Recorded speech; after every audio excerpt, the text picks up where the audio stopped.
Hop, retour de course, on va discuter du concept de reverse. Donc le reverse, c'est un... En fait, vous avez votre trick, et on va dire trick reverse, ou reverse trick. C'est un rembobinage dans le temps. C'est un retour arrière. Donc si ça va être assez simple, si je prends ce trick là, le reverse ça va être celui-là. Vous voyez, c'est le même, mais dans l'autre sens. Si je prends celui-là,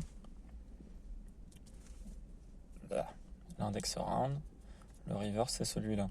Voilà, rembobinage dans le temps.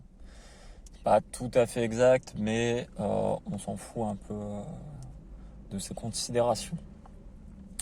Donc, on va prendre par exemple celui-là, le finger pass, que vous connaissez déjà normalement. Il faut savoir que vous l'avez peut-être appris dans les deux sens, puisque c'est pas vraiment le plus compliqué. Il faut savoir que celui-là, qui va dans le sens anti-horaire, c'est le reverse. Est-ce que cette info est sûre? Je ne sais pas. Il me semble que c'est dans ce sens-là. Dans le sens horaire, c'est le normal. Et donc, dans l'autre sens, exactement dans l'autre sens, vous avez le reverse.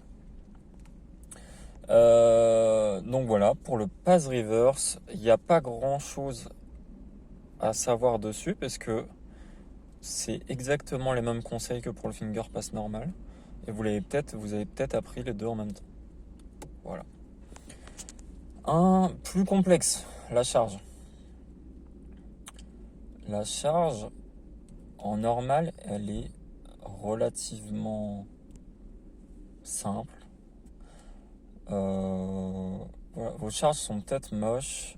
Faut savoir que vous êtes au moins capable de faire 2 tours de charge. Dans l'autre sens, c'est un petit peu plus complexe.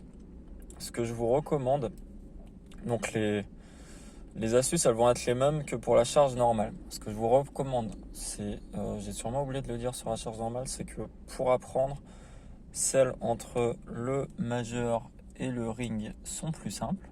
Ok ? Celle pour la charge reverse, c'est entre l'index et le majeur, qui est le plus simple. Parce que votre majeur, il est fixe. Et là, on va faire bouger l'index. Ici, on fait plus bouger le ring. Donc ici, on fait bouger l'index. Les astuces, c'est un peu les mêmes. Genre, on fait bouger sa main comme ça. Et on reste sur 2 tours de charge. Et au fur et à mesure, avec la pratique, avec l'apprentissage d'autres tricks qui contiennent des charges, votre charge elle va se fluidifier. Voilà, au début, vous restez sur juste 2 tours de charge. Franchement, c'est largement suffisant. Il n'y a pas besoin de plus. Vous pouvez le faire en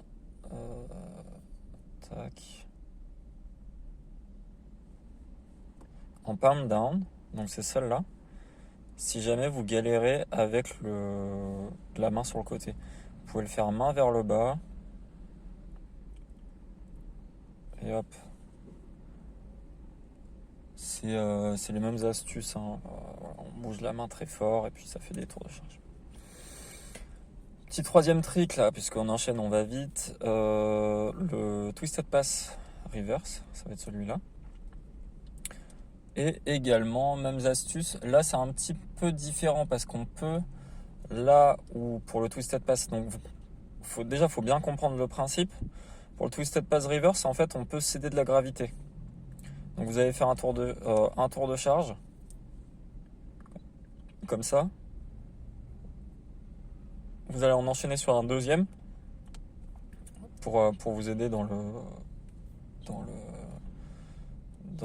l'enchaînement là. Clac, deuxième. Et là, on plie le ring, on le fait comme ça. Vous pouvez le faire très mal au début comme ça là. Pas rond quoi. Juste un petit coup. Là, vous voyez, si je le fais comme ça se lève, ça se rebaisse. Un peu comme ça. Au début, ça n'a pas besoin d'être rond. Là, vous comprenez le principe. Et après, plus vous progressez, et plus ça va être rond. Bon, et c'est ça, cette figure, on verra plus tard. Voilà pour le reverse et 3 petits tricks. Donc, je ferai d'autres vidéos sur des reverse avec vraiment en speed avec d'autres tricks.